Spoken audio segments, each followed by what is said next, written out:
Hey everybody, this is Compcast. My name is Jaws. I'm joined by Wolf. Me and Wolf are basically just going to break down the patch that is currently on live and will be played throughout some of the world's group stages. This is the patch where Ana got changed, Brigitte got a nerf, Doomfist also received a buff as well. And I thought we'd kind of break it down and talk about what the implications are for various teams and just just the meta in general, really. And I think the main starting point for this patch would be, and the discussion I think would be, Ana. Her change to a nano boost giving an instant 300 HP is fairly insane considering, because we've been in the meta for so long now where it has been so Mercy dominant that I think Ana really needed that push in the right direction, and she seemed to have received it now.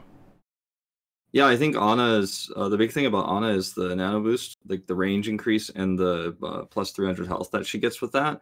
Because now, if you think about Mercy, like in this meta, and I guess we're gonna talk a little bit more about her in a little bit, but she got nerfed obviously. But in this meta, like res is such a critical thing, and it's not going to be enough if the healing isn't good enough, I think. And a lot of the times, so, a tank will be almost at their ult, and they're trying to build ult charge, and then they die and they get rezzed. But Ana with Nano makes you, basically, you're going to get your ult no matter what. If you're like at 80%, you get ulted, you're going to jump in. But you can also use it to save like a Winston who's low, and then you save him, then he jumps in, then he gets primal, then he gets low again, while you're healing him, by the way. So he's like very difficult to kill in the first place, and you get him almost dead, and then he primals. For example, Winston compositions, right? Because we're living in a more ghost-oriented meta, but heroes like Winston are going to be insanely strong with this. Reinhardt, same situation. He's charging through, trying to get his Earth Shatter. You're setting a combo with that, and then he gets low, but you boost him back up to full health. Then he gets the Shatter, and he's basically unstoppable. He just runs through and makes it happen. So I think it's going to make 3-3 a lot stronger. I think it's going to make that tank line a lot stronger, and she's already started to see some play. In Korea, we saw her a lot on King's Row in particular before, this patch even came out. So I think especially in Korea in the future, we're going to be seeing a ton of Ana. But even for this upcoming, World Cup group stage, we're going to see a lot as well. Yeah, it would make a lot of sense. I mean, I've seen a lot of talking about the Rhine point where you kind of send him in and then he gets kind of low. If you nade the Reinhardt as well and then nano boost him, like that percentage healing increase from the nade, it also applies. So if he theoretically, if he goes down to like 10 HP and you manage to clutch out like a nade into the boost, that is literally from 0 to 100% HP instantly, which is insane. And I was thinking about this a little bit yesterday as well, and the only other instant heal effect we've got in the game right now is Brigitte and her E, which is instantaneous. As soon as that small projectile, it is extremely quickly, but as soon as it does hit, that is instant HP and armor as well, obviously, if you do overheal somebody. So having another instant heal like this is crazy good, and a mix with Ana's utility as well, not only the Bio Grenade, but the Sleep Dart as well. I mean, it makes Ana just so strong now, and I didn't think personally that this change would actually affect her too much, but because Mercy's healing got nerfed as well, which, like you said, we'll talk about in a minute, that it's just boosted her straight up. And in fact, I've been saved on like Zenyatta, or even I've saved DPS players when I've been playing Ana also. If they go extremely low and you don't feel like it's necessary to use it on a tank, you can pop it on like a soldier or a McCree. If they're going to be fairly accurate anyway, and if you pop it on them, they're going to be top to full HP if they're in danger, and then they got damage resistance. And also, if you are running Ana in a GOATS composition especially, versus GOATS as well, you can almost build Nano Boost faster than Mercy gets her res on cooldown. So, like, it's just better, right? It sets up so many, really good fights. So, like, obviously this meta is based around using your ultimates coordinated, your Zarya ult, your Reinhardt ult, Dragon Strike of Hanzo is a part of your composition, that kind of stuff we see on Rialto, etc. That's part of what this meta is, and part of the balancing act for the tanks that have to get into position for that is making sure they, take enough damage but get into position to use their ultimates while staying alive. And Brigitte helps with that a lot with the burst heal you were talking about, AoE heals. We've seen a lot of Lucio helping out with that. Moira is the big one, obviously. But when you have this massive burst heal that's on top of all that, like, it makes it so much easier to just get into position for a shatter. Like, how can the enemy team respond to you running forward when they know you have a shatter, when they know, like, trying to kill you is wasting so many resources? It almost just feels like Ana's going to be perma-meta if this sort of GOATS continues.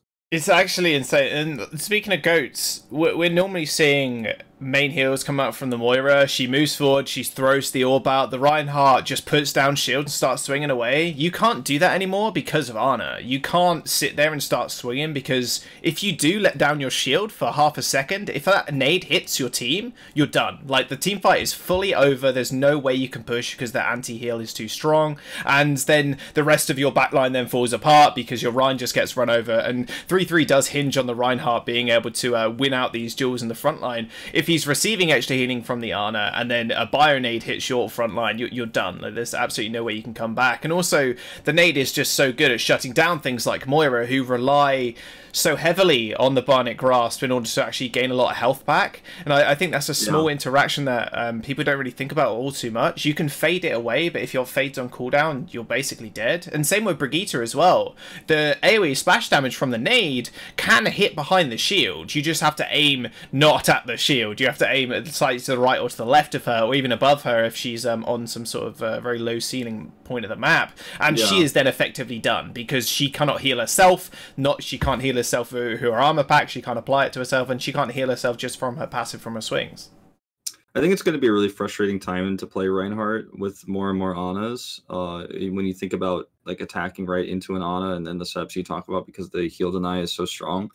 But at the same time, like, you know, if you have an Ana on your back and you do play well and you have that shield up all the time, it gets a lot easier with the Ana there. So there's a trade-off there.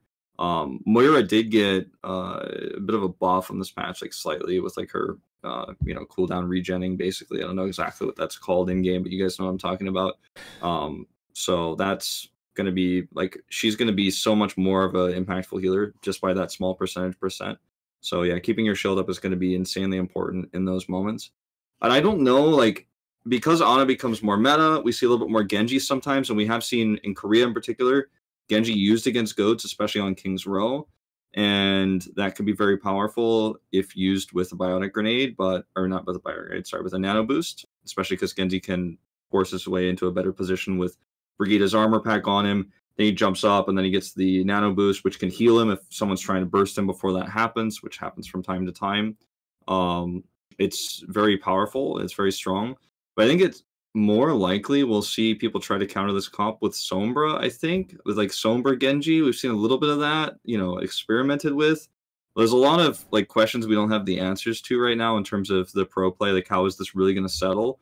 But I think Ana is probably going to basically be a permanent fixture. If you're running dive, insanely good, because you have long range healing. You can, you know, basically set up a huge team fight with a Winston, with the Nano Boost, with the extra heals. And then if you're running GOATs, like both the defensive and offensive capabilities she has, now the Nano Boost is buffed, and how quickly you can build that, it's just insane.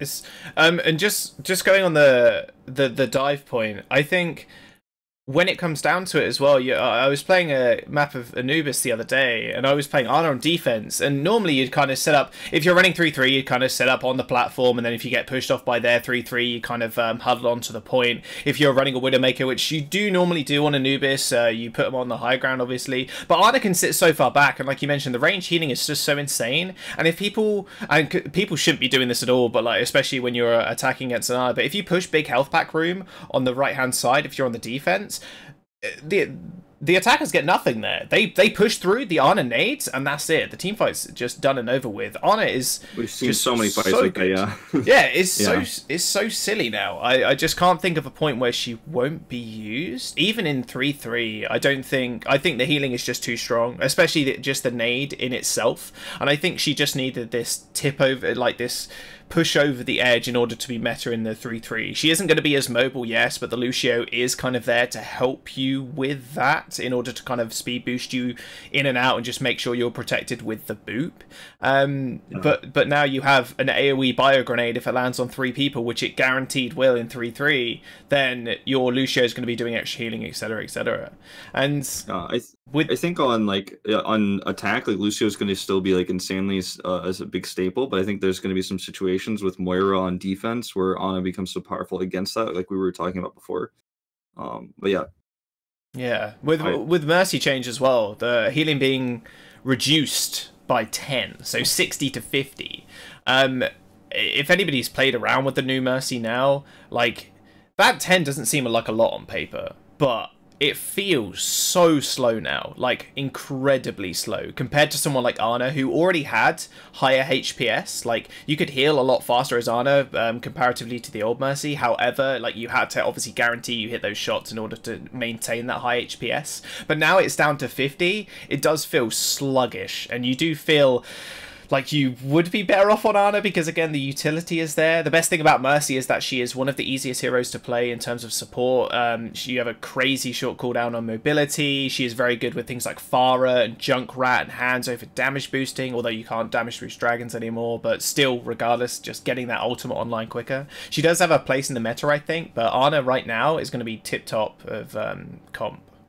Yeah, I think talking about Mercy, like when you heal a squishy with the new healing numbers, you can feel it, but you don't feel it as much as if you're trying to heal a tank, because that's when you're like, uh-oh, this is taking a long time, because obviously each second that you're healing for, you're going to feel that more, like, as you add it up. You know, that's basically how math works, right? But when you're healing a tank, that's when you really start to feel like, oh, okay, I actually don't have time to be healing this tank all the time right now. Like, you feel like you're so divided because you have to spend an extra second and a half on somebody healing them, and then, you know, that means you can't be jumping to someone else that needs healing, and so it like all kind of snowballs and adds up. I think that's why the small tweak actually becomes a bigger one. I think this is a tweak that's kind of designed at like either high level play to like basically from noobs to like high level play, but not actually for the pro scene too much, because it's one of those very heavy handed nerfs that's like, well, literally it's a flat thing, like this is how it is, it's weaker now, she's literally a worse character now kind of nerf. That doesn't really affect the way people play it. I know you and I talked about this a little bit, but I would have liked that maybe they change her cooldown for her ability to escape fights and stuff like that. That could have really impacted, I think, a lot of the way that she's played, and you could see the difference between Mercy is a lot easier if they, you know, increased her cooldown on her Guardian Angel, for example. Because then, you know, a lot of people give Mercy players a bad rep for, oh, well, they play Mercy, you know, he plays Mercy. When they play Mercy, you know, he's on there, but if they play on it, he has to sub out, etc. And for even Grandmaster players or whatever, people give Mercy's a bad name. I think nerfing the cooldown on some of her escapes would like separate the top tier players to like just the really good players. But this feels like a nerf that's kind of targeted towards either like changing the meta in general, because, you know, occasionally Blizzard will at least see, it seems like they do like to make patches like that sometimes, or it's just like more of a broad patch for like the more casual game players. So I'm not a huge fan of it because it feels like a forced nerf rather than like one that affects like what we care about more, esports, right? But that's kind of my take on it. Yeah, I think I do like the way they've. I do like the fact that they have changed Mercy in this way, in the sense that it has forcibly changed the meta, like you just said, because it has been Mercy dominant for so long, because not only was she like crazy mobile, she had reses, and the whole res debacle with 2 instant reses was a bit much, and then obviously her ult still being extremely powerful as well. I don't think you can write that off. It's a big AoE healing as long as everybody's on top of each other, plus a damage boost necessary as well, and she's up in the air in the skybox. She can heal from a mile away, and she has, and is basically immortal unless you ding a couple of headshots in her. If you're like a soldier or McCree or whatever, or Widow, you can one-shot her obviously, but she's incredibly hard to pin down, so she's still got a lot of assets to her. But I agree with the Guardian Angel point 100%. Like you said, we talked a little bit about maybe increasing the Guardian Angel cooldown just by a second or like half a second, just to make sure that Mercies aren't just like ping-ponging across the map to different people and staying alive. Because her healing change a while ago, her self-healing was changed from 3 seconds out of combat to 1 second. And that 1 second, you miss one McCree shot, that's like half your time already gone. And she's now regenning health, so... Yeah, it's insane. I think there were some better ways to change her, but this is like one that's going to affect all levels of play. And I think at all levels of play, people are frustrated by Mercy, from like Bronze League to top 500 players in the world that, you know, are not pros, right? Because like I like to separate like the pro scene and the top of the ladder, because some of those players become pros, right? But there's a huge difference between being like #1 ranked player, you know, in any normal esport, and then being like #1 player in the world. So, anyways, I think it's more targeted towards like ranked play and casual play, and it will affect the pro scene a lot. And it's been something people have been calling for a while. So I guess in that way, it's going to be fun. I think we'll still see Mercy, but probably only with Farah, kind of like how she was before she was changed. Where I was like, oh, Mercy's here. We've got a Farah before she, you know, her resin mechanic was changed and stuff before her first rework. Maybe every now and then with like a pocket for a Genji to try to build a quick Dragon Blade on like Numbani or something. Or, you know, if you have a really strong push that you've prepared and you're like, okay, the crux of this is we res this. It's very powerful. And maybe with like a Torbjorn defense where res is a huge part of that with Orisa. Maybe we'll see her there. But I think in just everyday normal comps on most maps, probably Ana instead, I think, as the meta develops.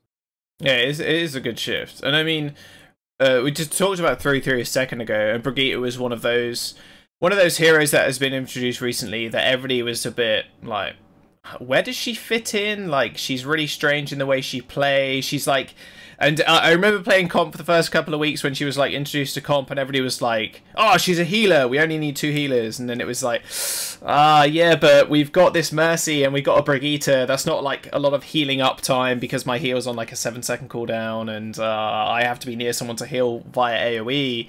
And then people decided she was like a DPS healer off tank. Like, she's a little bit of everything in that regard. She has a shield as well. She received a nerf as well. The cooldown of her shield bash going up by a second from 6 to 7. But I still think she's incredibly oppressive in the way she plays. But with the Ana being buffed up as well, do you think Brigitte needs more nerfs? Because the only thing I can really see is maybe the armor pack nerf, the instant heal. It's a lot of healing, plus the majority of that going on to armor as well, if they're near 100% HP. I was kind of debating with myself yesterday and on stream and just saying, does Brigitte need anything more? Because the cooldown on Shield Bash was great, going up is great because you can't spam it as much, and being CC'd isn't fun at all in a first-person shooter, but the instant heal feels a bit too much still. I feel like the thing about Brigitte is that she, like you said earlier, you put it very well, she basically does everything. Like, she can combo someone and kill them, like instantly 1v1 someone. She can also provide AoE healing. She can also provide burst healing. She can also stun to set up fights, and she can also protect allies with a barrier while also protecting herself. Not to mention that she can give armor to the entire team, which is permanent. I almost feel like just by design, she's one of those heroes that's going to be meta in a lot of different comps because she kind of does a little bit of everything. Like, if I were to nerf Brigitte, it would probably actually not be Shield Bash. I like what they've done, by the way. I'm not trying to say that this was the wrong way, but I'm saying, you know, if she was going to be nerfed further, maybe like reduce her auto attack damage, or like her whip maybe doesn't do enough damage to, you know, it doesn't really do that much damage anyways, but you know, it's one of the things you can do in the combo to actually like kill someone. If you're chasing someone, or if someone comes around a corner and they don't know that you're there, it just does so much damage. Even if she doesn't one-shot that tank that comes around the corner, she stunned Reinhardt. Now his barrier's down, and he's probably going to die. She kind of sets up a lot of stuff. She does a lot of damage. Whenever you play Brigitte and you get that feeling where you're just like swinging forever, and you just see like eliminations going across your screen, you're not killing them, but you know you're like healing your whole team, burst healing that tank that's in the front line. You pressed rally, and like you won the whole fight, but you didn't like do that much. You just kind of walked forward and you were swinging around a little bit. I think that, like, I don't want to say Brigitte is a problem hero, but it's one of those heroes that will always be around no matter how many times if you nerf her Shield Bash to like 10 seconds, maybe then, you know, it's like, well, I don't know, like she might not be that good, but she's just so good at everything that it's kind of like, what is her role? Like you said, what is she? Is she a bruiser? You know, is she a support? She's like half of everything, but she like fits all roles. I mean, you know, if you're playing in quick match, everyone's probably even encountered like at low level, like the Brigitte that's trying to like shield for a bastion, you know, she can do a little bit of everything, right? Like, so yeah, I'd say it's a push in the right direction, but I like that Blizzard takes it slow on this, because if you nerf a hero too much or change a hero too much, especially because Brigitte is pretty low, like pretty early in her life cycle as a hero, then you can kind of like mess up the meta or just ruin a hero. And I like that they're kind of like slowly adding these changes in and gradually letting everyone kind of adjust to them. Yeah, I think what they did here is perfect as well, because buffing other heroes, because if you like buff someone like Ana, because if you look at it on like a scale, how much did Ana get buffed? Maybe like 60% extra power, right? And then you took away maybe 10 to 20% of Brigitte's power. If you take 60% of Brigitte's power away, there's too much of the gap between that. Brigitte becomes useless and Ana becomes like ultra meta. And I think especially with Brigitte, like her main weakness is range, and that's what Ana does extremely well. And I think, honestly, even just not even just Ana against Brigitte, but Ana with Brigitte as well, especially in these 3-3s, is so good, because Shield Bash opens up Rein, easy nade. If you coordinate that, it's a one-team fight more often than not. But Brigitte is just so vulnerable in the front line to range, and things like Sombra, who's been buffed recently, not even buffed, like changed completely, infinite stealth, so it's really hard to know where she is at all times kind of thing, and just her ability to one-clip a support is super easy, especially if it's someone very immobile like an Ana, like a Zenyatta. Brigitte is also extremely weak to that, because if you hack her, she is useless. If you hack a Lucio, you're obviously useless as well, and having Sombra buffed also is another like nerf to Brigitte in that regard. So I like how, like you said, they're taking it a little bit slower now. I still think her ultimate builds a little bit too fast, because it does feel sometimes you're getting 2 rallies off every fight, or like you get a rally off and then you have a fight and it's like, oh, I have 50 to 60, maybe 70%, depending on how like crazy I'm going in the front line of another rally. And rally just gives you so much, because it's not stacking health, it's stacking armor, which is crazy. And it's insane, man. You also, it's one of those things that snowballs. Like it's an ultimate that builds more ultimate charge and guarantees you like another ultimate. I don't know how else to like describe this, but when you know that you have won a fight and you've built almost a second rally, you know that you're, especially with a comp like Goats, where Brigitte is, you know, building ultimate very quickly and you're healing a lot of people in a small area, you build your second rally very quickly. You know your advantage for the next fight. You know everyone can play a little bit more aggressively because, you know, you have that armor you're holding. You trade even, and then that's when you use the rally that's not like the pre-rally, because there's the team fight rally, which almost operates like a sound barrier or like a Lucio heal, but then there's the pre-rally, right? Then sometimes you feel like, okay, well, we all 6 of us still hold armor, or maybe like our supports were safe, so they have more health than they're supposed to. Let's push this really hard, and then you build that second rally, you use it how you choose to, and then the enemy team is like, well, we're just losing more, like they're winning more and we're losing more. So yeah, it's a very snowbally heroic. Here's the Storm Brain coming in, a very snowbally ultimate, and yeah, it's very, very powerful. The ult charge build time might be the best way to fix it, like you said, because then you would very likely, you know, have less of those opportunities to have 2 ultimates rally and then into a second one in the next fight. Yeah, I love the hero. Like I love playing her because I do. That's like the kind of hero I like to play, where, you know, I can set up that big moment with a stun. I feel really impactful when I burst heal a Genji that, you know, dove too far in, but I jumped just barely in range of him and I gave him his health back with that burst. She's a really cool hero. But again, for the pro scene, you know, because of all these little things, she becomes insanely powerful.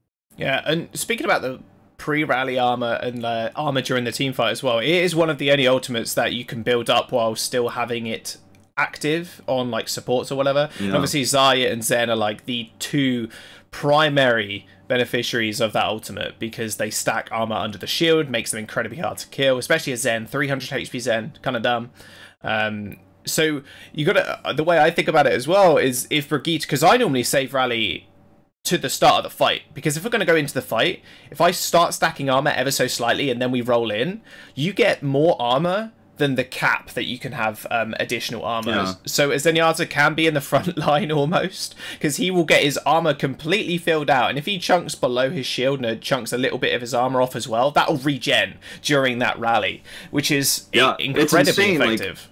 Like, you can basically think it like you have insane health regen, but it's not health, it's armor. So it's crazy, especially for heroes that are in the back that shouldn't have that much health, like Zenyatta.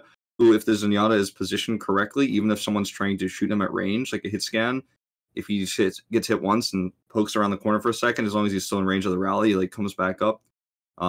You know, so it's very powerful, and I don't know. Like, I mean, we're gonna see a lot of Brigitte. Spoiler alert! During the rest of the World Cup, I mean, that's basically the general gist of what we're talking about. Like, I don't feel like the 1 second cooldown nerf is gonna demeta her. Like, she's gonna be in most games, every single GOAT comp will have her, because otherwise it wouldn't be a GOAT comp, right? But I think we'll see her in some of those weird Doomfist comps that are kind of running around right now, where you run the Doomfist and the Brigitte gives the armor and the Doomfist gets the shields, and you know, those fights that we've seen a lot. Again, I'm just referencing my region in Korea on ruins of Ilios, for example. That's the most common place. She's just going to be around even after this nerf, and she's going to feel a little bit less, you know, powerful to play right now. I think it's solo queue, etc. But in the pro scene, like, she's still a must-have in those compositions. Yeah, I mean, maybe the ultimate percenting, like, just so she has to be in the fight a little bit longer would make a lot more sense, because then you're not like triple stacking armor. The Azen's always got armor, and it opens up the field a little bit more, I think. But Ana being a good counter to her, we'll have to wait and see how that does impact it. I think it will be very map dependent. Another person that is not necessarily map dependent, but Doomfist, like a couple of patches ago, got a buff, and all I see on Twitter is complaints about Doomfist from like EU players. I complained about Doomfist a lot, I know. He is kind of insane. Like, his shield gain got increased by 5, which doesn't seem huge, but now he can end up with over 300 HP when he dives in, and his Meteor Strike as well. His bonus is like his movement speed while in Meteor Strike also got a buff, so it does feel almost impossible to escape it now if you get isolated at the back. It went from 150% to 200. It really feels like Blizzard need to sort this hero out, because at the moment it's terrorizing solo queue. There's so many one tricks, and it's just too difficult to counter, it feels. I think the thing about Doomfist is he's one of those heroes that, like, I feel like he's the opposite of Brigitte, like we were talking about earlier, where Brigitte does like everything super well. He does one thing really well. He kills people with burst, and he's a fairly mobile hero. And if Hitscan was more meta, and you know, a lot more people were playing Hitscan on solo queue, then it'd be easier to kind of shut him down, track him, you know, etc., etc. But when Doomfist comes out, we're like, hey, wait, they don't have any range damage, so they're always going to be in my face, but when I'm in their face, I do more damage. I kill them, I get shields, I get armor from Brigitte. They're running one of those compositions, and my supports are healing me. And then you just carry a fight. That's why you see so many Doomfist come up with like a triple kill. As they're being healed, they're getting their shields, and then they can survive with Meteor Strike, land and kill somebody else. So the fight kind of gets delayed in that moment. They kill somebody else with the Meteor Strike, then continue to pop off and get shields. Doomfist is like, you either crush or you die before you even started, basically. And that's why, like, he's so frustrating to play against, because when there is a good Doomfist and your team isn't responding correctly, he by himself will just cause such a problem that, you know, you feel like, oh, this game's over. Like, I can't deal with this Doomfist. You know, he's just wrecking us, getting in our back line. He's crushing our front line as well. And there's no one can deal with this character. And in pro play, like, he's kind of seen, I almost want to say just kind of randomly. Like, he'll pop up every now and then. In Korea, he's played by players like Haksal a lot. And suddenly there's just like this Doomfist appears out of nowhere. And Haksal just crushes with it. See it on Ilios a lot. It's been popular on like Route 66 occasionally as well. And Gibraltar is probably the biggest map where we ever see it on in Korea. So yeah, I don't know. Like, this hero seems like he's on the tipping point always. Because if you nerf him a little bit, then he can't get those kills and he can't get his shields, and then he's worthless. But if you buff him too much, then suddenly he just kills everybody. So you have to be like so careful with balancing him. Yeah, the careful with balancing, because yeah, if you do, this is an extreme example, but like if you took away the shields that he got for when he actually went in, if you just completely removed that, he'd be so squishy. He'd be like in midair, instantly die. Like, he wouldn't be able to get those shots off. It's just the shields that really give him, regardless of the benefit he's getting from his supports, but like those shields that really will give him that ability to get in and get out. Because if you use all your abilities but Rocket Punch, you can get out easily because that although I'm not entirely sure, so don't quote me on this, but I'm not sure if it's a bug where you can basically like super bounce like Mercy can, in the way that you can press shift and then you press space and then you like super glide as Mercy. You can do the same with Doomfist, and that's why you see Doomfist on like half a charge, boom, instantly they're out, and it's like, whoa. I'm not sure if that's a bug or if that's an intended feature, but that's one of the reasons why it's so good. Yeah, I've seen that before, so like I think you're not like, it's not like you saw a ghost. Like I think that's something that's happening right now. That's like that's every single Doomfist. Like, it's super easy when you're on the ground. It's a little bit harder when you're in the air. I'm not entirely sure how that works, but like I can do it quite consistently. I think every Doomfist player can. And again, I'm not sure if it is a bug. Like, it sounds like a bug because it's like momentum based, especially as Mercy has the same kind of thing. But like, if you use everything to go in, you can one shot a Zen and then like pop out with the rocket punch. Like, there's not much you can do. He is extremely frustrating, but the best thing and the best way to counter that is by shutting people. Is by communication, just shutting people down. That's why I don't think we're seeing too much in pro play. It's more of a surprise pick, right? Yeah, and Widow is still super viable, and Widow makes it so difficult for Doomfist to do anything because, you know, Doomfist, the one hero Doomfist is probably not going to kill is a Widowmaker in most cases. So, and that's going to cause him a lot of problems. Do you know? I'm kind of putting you on the spot on this question. I actually am not sure. Do you know if Hammond's bug, the Wrecking Ball bug that was heavily discussed recently, is going to be fixed for this patch or not? Because I think that's one of the big questions we need to know the answer to for LA. Because that is like that's like a meta defining thing, and I hope that bug is fixed, because otherwise we're going to see, I think, a lot like the counter to the goats comp on like Control, for example, will be the Wrecking Ball.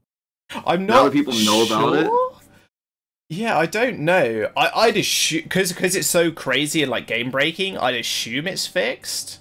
But okay. I don't know. I mean, I can look at the patch notes quickly, but like I can't remember seeing anything about it. Yeah, I didn't see anything in the notes, but it's not the kind of bug that Blizzard devs want you to know about. So they might have like shadow removed it because they don't want people to know it existed.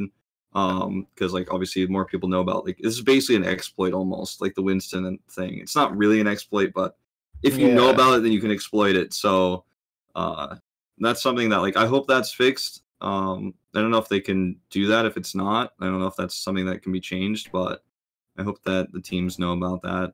Yeah, I hope so. Whether it's fixed or not, because that's like, that will be the big like meta defining thing if it's not fixed. If it is fixed, then I think we'll still see a decent amount of Wrecking Ball against goats on Control specifically. But if it's not fixed, like, we'll see it a lot just on even hybrid maps, I think.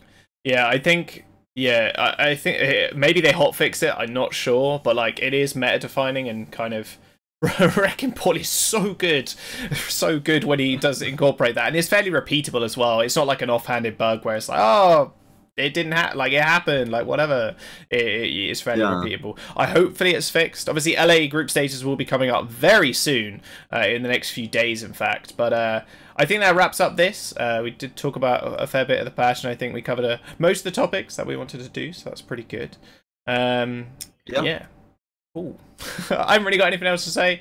Our Twitters and stuff are at the top if you do want to follow us. I'm sure you already do if you're watching this video. Thanks for watching, guys, and me and Wolf will probably see you soon. See ya.